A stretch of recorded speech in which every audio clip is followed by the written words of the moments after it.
Greg Marchand here, 0 to 60, where we teach business management and service counter selling skills in under 60 seconds. Every now and then we get there. Listen, time management tips for shop owners.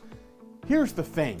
Number one, you've got to work on your business, not in your business. If you are spending every day on the service counter, if you're spending every day out in the shop doing diagnostics, whatever that might be, you will never have to worry about time management because you'll never have any time.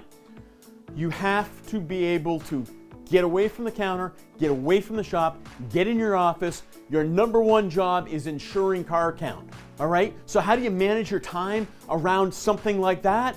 I put everything on a calendar. There are things that you should be doing quarterly, things you should be doing daily, things you should be doing yearly. You know what those things are. If you don't know, come find me. I'll tell you what they are. Put them on your calendar.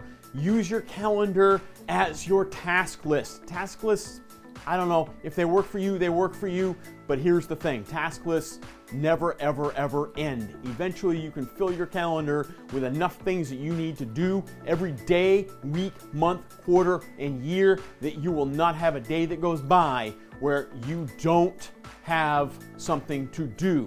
Here's the thing, to free up that time, do not be the answer person. I can always tell when I walk into a new shop how the culture of that shop has developed while I'm sitting in the owner's office, and every 30 seconds I hear knock, knock, knock. Hey, sorry to interrupt, but if you have positioned yourself as the only person that can solve customer problems, employee problems, parts issues, diagnostic challenges, then you will never have any time.